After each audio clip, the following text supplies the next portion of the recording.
नमस्कार, बहुत स्वागत है आप सभी का। दिन भर की तमाम बड़ी और अहम खबरों के साथ हाजिर हूं मैं अमृता चौरसिया। अगले आधे घंटे में होंगी देश और दुनिया की तमाम बड़ी खबरें, राज्यों की सुर्खियां, मौसम का हाल, अंतर्राष्ट्रीय खबरें।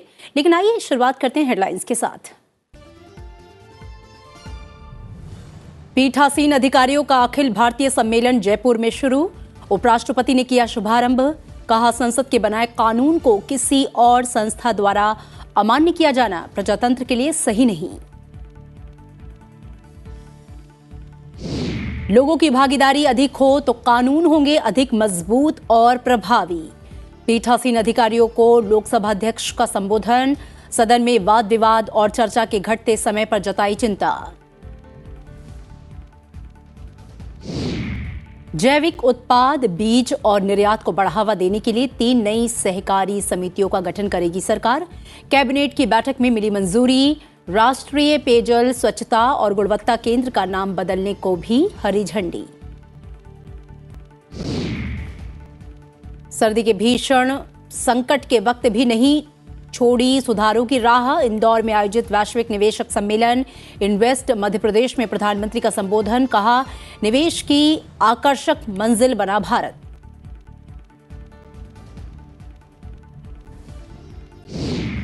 गोल्डन ग्लोब अवार्ड्स में भारत का जलवा। आरआरआर के नाटू नाटू ने जीता बेस्ट ओरिजिनल सॉन्ग का अवार्ड। जीत पर प्रधानमंत्री ने पूरी टीम को दी बधाई।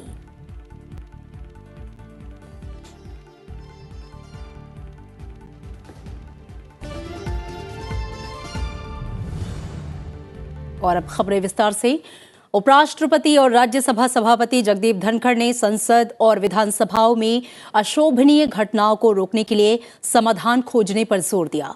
उन्होंने कहा कि संविधान और कानून के शपथ लेने वाले जनप्रतिनिधियों का विधायिका में नियमों और अनुशासन का पालन नहीं करना समझ से परे है। उपराष्ट्रपति राजस्थान विधानसभा में 83वें अखिल भारतीय पीठासीन अधिकारी सम्मेलन के उद्घाटन सत्र को संबोधित कर रहे थे। उन्होंने कहा कि संसद और विधानसभाओं में अशोभनीय घटनाओं और व्यवहार पर जनता में व्याप्त रोष का निदान खोजा जाए।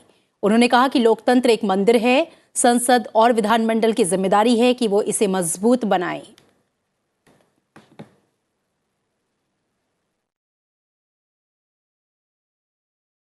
लोकसभा में, राज्यसभा में जो वातावरण दर्शित होता है उसका जनता क्या आकलन करती है। यह समय है कि हम इस समस्या का समाधान ढूंढें। The disillusionment of the people and their disgust at lack of decorum in parliament and legislature could not be more. उपराष्ट्रपति जगदीप धनखड़ ने कहा कि संसद के बनाए कानून को किसी और संस्था द्वारा अमान्य किया जाना प्रजातंत्र के लिए ठीक नहीं है। उन्होंने कहा कि यह हम सबका सौभाग्य है कि हमें विश्व का सबसे बड़ा लोकतंत्र होने का गौरव हासिल है और भारत में अमृत महोत्सव के समय ये कार्यक्रम किया जा रहा है। भारत को G20 की मेजबानी मिली है। यह हमारे लोकतंत्र की मजबूती है।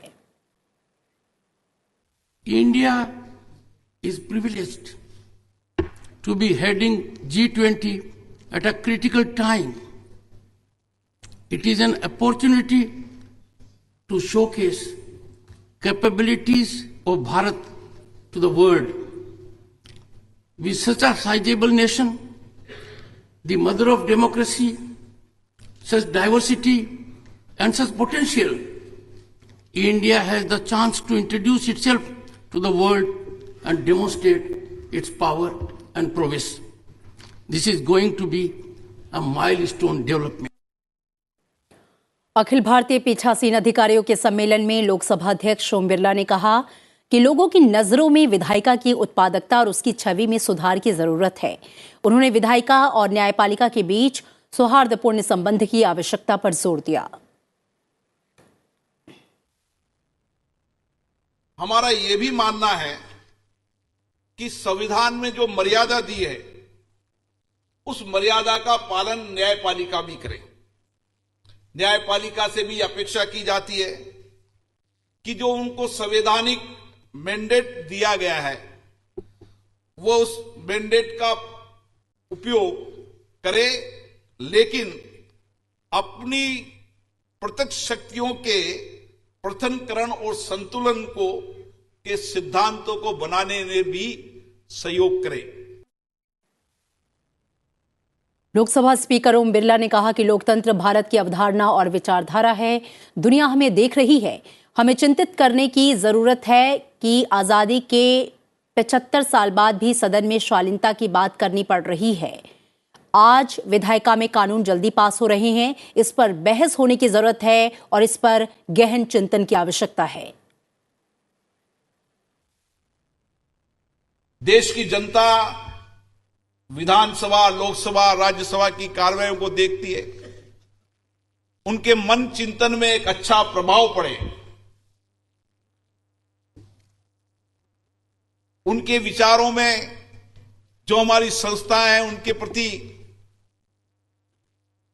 अच्छी प्रभावशालीता पड़े, उसकी गरिमा उनको नजर आए, ताकि लोगों का, जनता का और विश्वास, भरोसा इन लोकतांत्रिक संस्थाओं के प्रति बढ़े।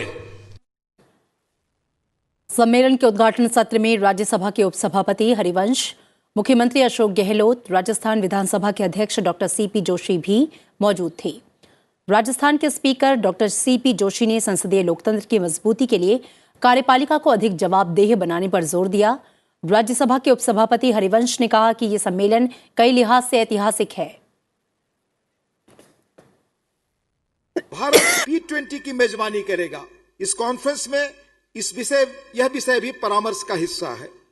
इस पृष्ठभूमि में इस कॉन्फ्रेंस में विधायिका से जुड़े महत्वपूर्ण मुद्दों पर चर्चा के लिए हम मौजूद हैं। वो अकाउंटेबली करने के लिए संसद में हम चर्चा नहीं करें, विधानसभा में हम चर्चा नहीं करें, तो फिर संसद और विधानसभाएं इररिलेवेंट हो जाएगी। इसलिए आज ज्यादा आवश्यकता है इस बात की कि हम किस तरह से इस देश में अगले शताब्दी में इस लोकतंत्र को मजबूत करने के लिए ये आईटी आने के बाद हमारी भूमिका का हम ठीक ढंग से निर्वहन कर सकें। 2 दिवसीय सम्मेलन के दौरान देश भर से आए विधानसभा और विधान परिषदों के अध्यक्ष G20 से लेकर विधायिका और न्यायपालिका के सामंजस्यपूर्ण संबंधों पर मंथन होगा। साथ ही पहले आयोजित सम्मेलनों में पारित किए गए संकल्पों की दिशा में हुई प्रगति की समीक्षा होगी। इन संकल्पों में विभिन्न विधानसभाओं में प्रक्रियाओं और नियमों में एकरूपता, विधानमंडलों में बैठकों की संख्या और बैठकों में सदस्य की उपस्थिति, समिति प्रणाली का सशक्तिकरण आदि शामिल है। और केंद्रीय मंत्रिमंडल ने निर्यात, जैविक उत्पाद और बीजों को बढ़ावा देने के लिए 3 नए सहकारी संस्थाएं गठित करने की योजना को मंजूरी दी है। प्रधानमंत्री नरेंद्र मोदी की अध्यक्षता में बुधवार को हुई CCEA की बैठक में इस संबंध में फैसला लिया गया।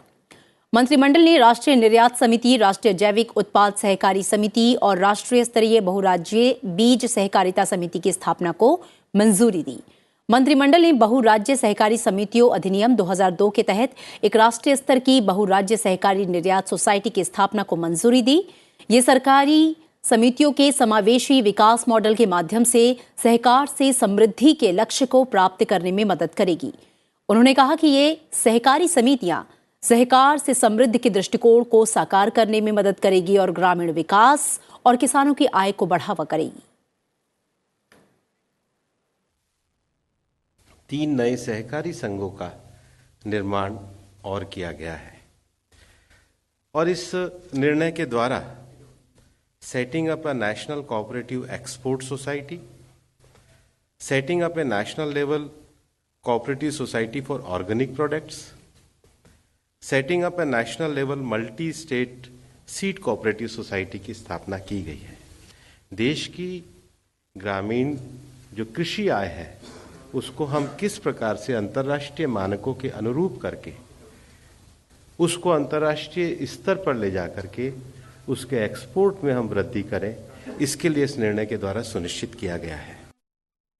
केंद्रीय मंत्रिमंडल ने कोलकाता स्थित जोका में राष्ट्रीय पेयजल, स्वच्छता एवं गुणवत्ता केंद्र का नामांकन डॉक्टर श्यामा प्रसाद मुखर्जी राष्ट्रीय जल एवं स्वच्छता संस्थान करने को बुधवार को मंजूरी प्रदान की। इसके अलावा केंद्रीय मंत्रिमंडल ने RuPay debit card, Bhim UPI लेन देन को बढ़ावा देने के लिए 2,600 करोड़ रुपए की प्रोत्साहन योजना को मंजूरी दी। योजना के तहत बैंकों को चालू वित्त वर्ष में रुपए और यूपीआई का उपयोग करके पॉइंट ऑफ सेल यानी कि दुकानों पर लगी भुगतान मशीन और ई कॉमर्स लेन देन को बढ़ावा देने के लिए वित्तीय प्रोत्साहन दिया जाएगा। इससे मजबूत डिजिटल भुगतान परिवेश तैयार करने में मदद मिलेगी। मंत्रिमंडल ने आज रुपी डेबिट कार्ड तथा भीम यूपीआई के ट्रांजैक्शन को बढ़ावा देने के लिए इंसेंटिव स्कीम की मंजूरी दी है। हम जानते हैं पिछले 8 वर्षों में भारत में डिजिटल पेमेंट का एक बड़ा इकोसिस्टम बना है। माननीय प्रधानमंत्री जी ने कैबिनेट में 2600 करोड़ रुपए मंजूर किए हैं। इस इंसेंटिव स्कीम से डिजिटल पेमेंट को एमएसएमई सेक्टर, अनऑर्गेनाइज सेक्टर, किसानों और मजदूरों तक ले जाना संभव होगा। ये पेमेंट बैंकिंग नेटवर्क पिछले 8 वर्षों के दौरान राजनीतिक स्थिरता और सतत सुधारों के चलते भारत निवेश की आकर्षक मंजिल बन चुका है और वैश्विक अर्थव्यवस्था पर निगाह रखने वाले संस्थान और विश्वसनीय स्वर देश पर अभूतपूर्व भरोसा जता रहे हैं। प्रधानमंत्री नरेंद्र मोदी ने मध्य प्रदेश सरकार के इंदौर में आयोजित वैश्विक निवेशक सम्मेलन इन्वेस्ट मध्य प्रदेश के उद्घाटन सत्र को वीडियो कॉन्फ्रेंसिंग से संबोधित करते हुए ये बातें कहीं। उन्होंने कहा कि देश 2014 से रिफॉर्म, ट्रांसफॉर्म और परफॉर्म के रास्ते पर चल रहा है। प्रधानमंत्री ने कहा कि भारत के प्रति निवेशकों का आशावाद सशक्त लोकतंत्र, राजनीतिक स्थिरता और युवा मानव संसाधन की बदौलत प्रदर्शित हो रहा है। आज का नया भारत अपने प्राइवेट सेक्टर की ताकत पर भी उतना ही भरोसा करते हुए आगे बढ़ रहा है। हमने डिफेंस, माइनिंग और स्पेस जैसे अनेक स्ट्रेटेजिक सेक्टर्स को भी प्राइवेट सेक्टर के लिए खोल दिया है। दर्जनों लेबर लॉज को 4 कोर्स में समाहित करना भी अपने आप में एक बहुत बड़ा कदम है। साथियों, कंप्लायंसेस के बोझ को कम करने के लिए और उसके लिए केंद्र और राज्य दोनों के स्तर पर अभूतपूर्व प्रयास चल रहे हैं। बीते कुछ समय में करीब 40,000 कंप्लायंसेस को हटाया जा चुका है। जोशीमठ नगर क्षेत्र में 723 भवनों को प्रभावित चिन्हित किया गया है, जिनमें से 131 परिवारों के 462 लोगों को अस्थायी राहत शिविरों में विस्थापित किया गया। केंद्रीय गृह मंत्री अमित शाह ने उत्तराखंड के मुख्यमंत्री पुष्कर सिंह धामी से फोन पर जोशीमठ के मुद्दे पर बात की और केंद्र की तरफ से हर संभव सहायता देने का आश्वासन दिया। और इसी बीच राज्य सरकार ने राज्य में जमीन धंसने से प्रभावित प्रत्येक परिवार को 1.5 लाख रुपए का अंतरिम राहत पैकेज देने का घोषणा की है। इसमें से 50,000 रुपए मकान बदलने के लिए और 1 लाख रुपए आपदा राहत कोष में दिए जा रहे हैं। जोशीमठ में खतरनाक हो गए भवनों को गिराए जाने से पहले होटल मालिकों और स्थानीय लोगों को मनाने के लिए प्रशासन ने नए सिरे से काम शुरू किया।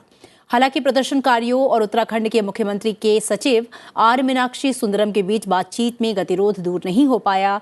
इससे भू धंसाव के चलते पड़ी दरारों के कारण एक दूसरे की ओर खतरनाक तरीके से झुके 2 होटलों को तोड़ने की कार्रवाई में विलंब हो रहा है। वहीं जोशीमठ में 80 किलोमीटर दूर बसे कर्णप्रयाग में भी स्थिति डरावनी हो गई है।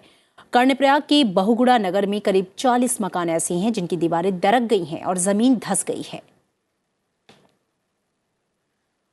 और आइए अब नजर डाल लेते हैं कुछ और प्रमुख समाचारों पर।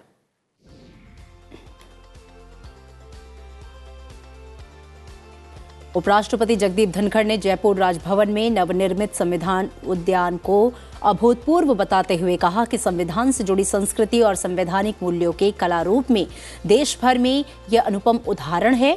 उन्होंने संविधान उद्यान में निर्मित संविधान के कला रूपों का बारीकी से अवलोकन किया। प्रधानमंत्री नरेंद्र मोदी ने कहा कि वह 13 जनवरी को गंगा नदी में जिस क्रूज को हरी झंडी दिखाकर 51 दिनों की यात्रा पर रवाना करेंगे, वो देश की सांस्कृतिक जड़ों से जुड़ने और उसकी विविधता के खूबसूरत पहलुओं की खोज करने का एक अनूठा अवसर है। वित्त मंत्री निर्मला सीतारमण और ब्रिटेन के वित्त मंत्री प्रमुख जेरेमी हंट ने द्विपक्षीय निवेश और व्यापार के मुद्दे पर बातचीत की। दोनों नेताओं ने G20 से जुड़े मुद्दों पर भी चर्चा की। जम्मू कश्मीर के कुपवाड़ा जिले में नियंत्रण रेखा के पास माछल सेक्टर में गश्त के दौरान गहरी खाई में गिरने से एक जूनियर कमीशन अधिकारी सहित 3 सैनिकों की मौत हो गई। सीबीआई ने भारतीय खाद्य निगम में कथित भ्रष्टाचार के खिलाफ कार्रवाई शुरू की। सीबीआई ने डीजीएम स्तर के एक अधिकारी को गिरफ्तार करने के बाद पंजाब, हरियाणा और दिल्ली में 50 स्थानों पर छापेमारी की। NCLAT ने गूगल को उस पर CCI द्वारा लगाए गए 936.44 करोड़ रुपए के जुर्माने के मामले में अंतरिम राहत देने से इनकार कर दिया है। CCI ने गूगल पर यह जुर्माना प्ले स्टोर नीतियों के संबंध में अपनी दबदबे वाली स्थिति का दुरुपयोग करने के लिए लगाया है।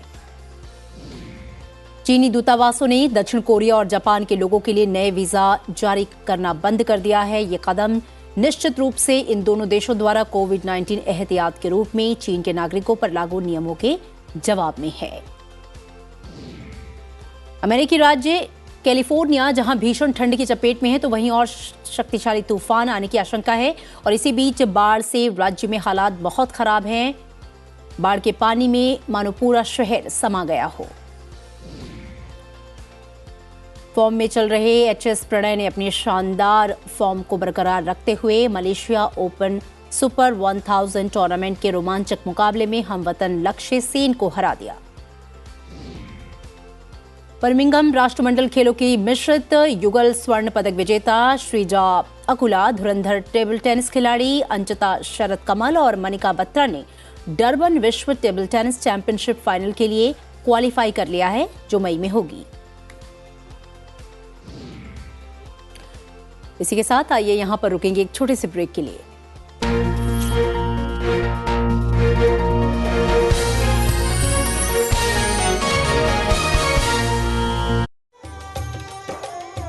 आपके सांसद में इस बार मिलिए चित्तौड़गढ़ से सांसद चंद्र प्रकाश जोशी से। वीर शिरोमणि महाराणा प्रताप की इस पराक्रम और शौर्यता की इस भूमि पर मीरा, पन्ना और पद्मावती के त्याग, तपस्या और बलिदान की इस पावन भूमि पर कितना हुआ विकास, कितनी हुई प्रगति। मैं आ रहा हूं संसद टीवी पर शुक्रवार शाम 7:30 बजे।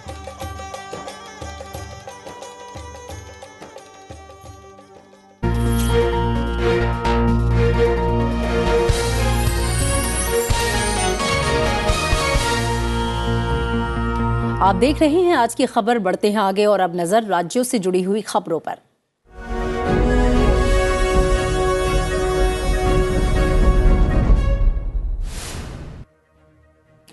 प्रधानमंत्री नरेंद्र मोदी राष्ट्रीय युवा दिवस के अवसर पर कल 26वें राष्ट्रीय युवा महोत्सव का उद्घाटन करेंगे। इस वर्ष राष्ट्रीय युवा महोत्सव का आयोजन 12 से 16 जनवरी तक किया जा रहा है।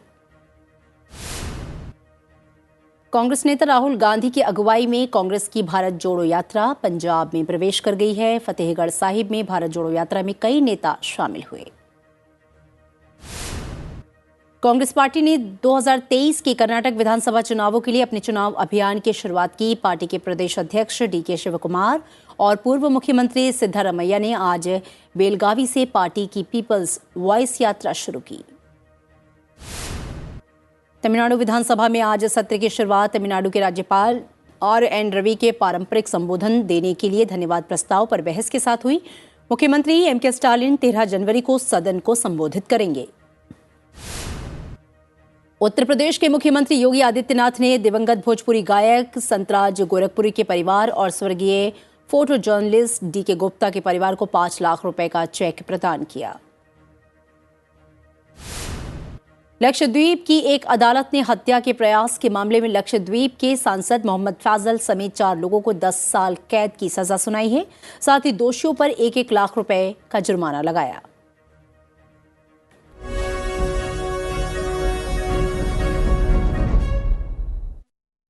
देश का सकल प्रत्यक्ष कर संग्रह चालू वित्त वर्ष में 10 जनवरी तक 24.58% बढ़कर 14.71 लाख करोड़ रुपए हो गया है और इस बढ़ोतरी में व्यक्तिगत आयकर का मुख्य योगदान रहा। रिफंड समायोजित करने के बाद शुद्ध प्रत्यक्ष कर संग्रह 12.31 लाख करोड़ रुपए रहा, जो पिछले वित्त वर्ष की समान अवधि के मुकाबले में 19.55% अधिक है। ये संग्रह चालू वित्त वर्ष के लिए कुल बजट अनुमान का 86.68% है। प्रधानमंत्री नरेंद्र मोदी ने बेंजामिन नेतन्याहू के साथ टेलीफोन पर बात कर उन्हें छठी बार इजरायल के प्रधानमंत्री के रूप में चुने जाने पर बधाई दी। दोनों नेताओं ने हाल के वर्षों में भारत इजरायल रणनीतिक साझेदारी में तेज प्रगति पर संतोष व्यक्त किया। प्रधानमंत्री ने कहा कि मुझे खुशी है कि भारत इजरायल रणनीति साझेदारी को साथ मिलकर आगे ले जाने का हमारे पास एक और मौका है। प्रधानमंत्री ने नेतन्याहू को जल्द से जल्द भारत आने का निमंत्रण दिया। और केंद्रीय गृह मंत्री ने कहा है कि भारतीय दृष्टिकोण से भारतीय इतिहास नहीं लिखा गया। ब्रिटिश औपनिवेशिक शासन में रहने वाले भारतीयों पर जो इतिहास थोपा गया वो उनका अपना नहीं है। वो दिल्ली में संजीव सान्याल की पुस्तक revolutionaries the other story of how India own it's freedom के विमोचन के मौके पर बोल रहे थे। अमित शाह ने कहा कि इस किताब के जरिए स्वतंत्रता संग्राम को लेकर नए नैरेटिव की शुरुआत हुई है। देश के आजादी का एनालिसिस अगर करते हैं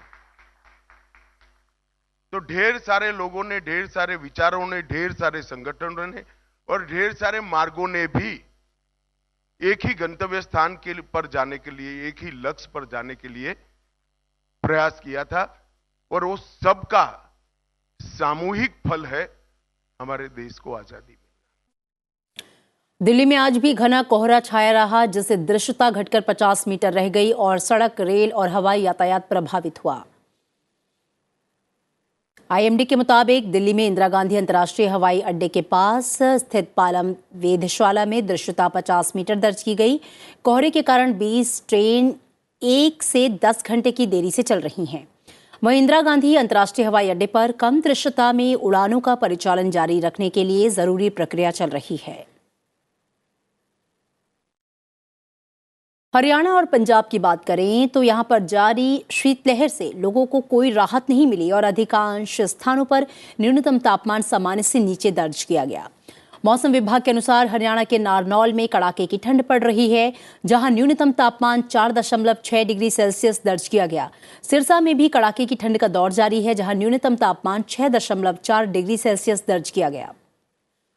पंजाब के बठिंडा में न्यूनतम तापमान 4 डिग्री सेल्सियस दर्ज किया गया, जबकि मोगा और मुक्तसर में न्यूनतम तापमान क्रमशः 5.7 और 6.2 डिग्री सेल्सियस दर्ज किया गया।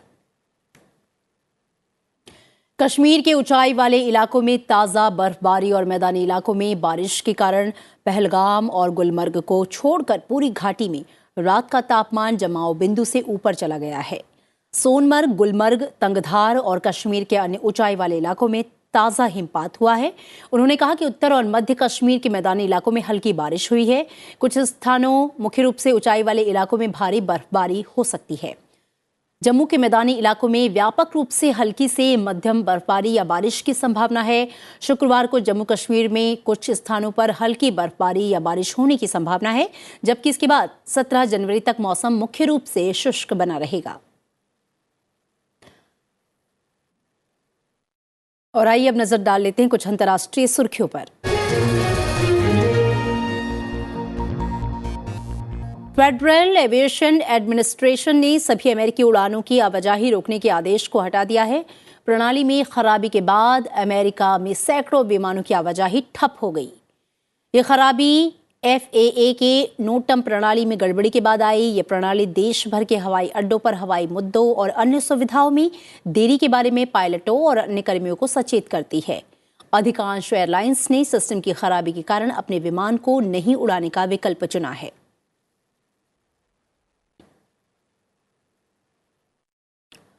और गोल्डन ग्लोब अवार्ड्स इस साल एक बार फिर अपनी पुरानी चमक दमक के साथ लौटा, जहां मशहूर हस्तियों ने रेड कारपेट पर अपना जलवा बिखेरा। भारतीय फिल्म RRR ने 2023 गोल्डन ग्लोब अवार्ड्स में अपने लोकप्रिय गीत नाटू नाटू के लिए सर्वश्रेष्ठ ओरिजिनल सॉन्ग मोशन पिक्चर श्रेणी का पुरस्कार अपने नाम किया। इस श्रेणी में नाटू नाटू ने ट्रेलर स्विफ्ट के गीत कैरोलिना ग्रेगोरी मान के चाओ पापा, लेडी गागा के hold my hand, film black panther, Wakanda forever के गीत लिफ्ट मी अप को मात दी। तेलुगु गीत नाटू नाटू के संगीतकार MM कीरावानी हैं और इसे काल भैरव और राहुल सिपगुंज ने स्वर दिया है। नाटू नाटू का मतलब नाचना है। प्रधानमंत्री ने फिल्म RRR के गीत नाटू नाटू के समारोह में सर्वश्रेष्ठ गीत का पुरस्कार जीतने पर फिल्म से जुड़े तमाम कलाकारों को बधाई देते हुए कहा कि इस प्रतिष्ठित सम्मान ने हर भारतीय को गौरवान्वित किया है। और बुलेटिन में फिलहाल इतना ही। चलते चलते आपको छोड़ जाते हैं कोलंबिया में आयोजित ब्लैक एंड व्हाइट कार्निवाल की तस्वीरों के साथ। रखिए अपना ख्याल। नमस्कार।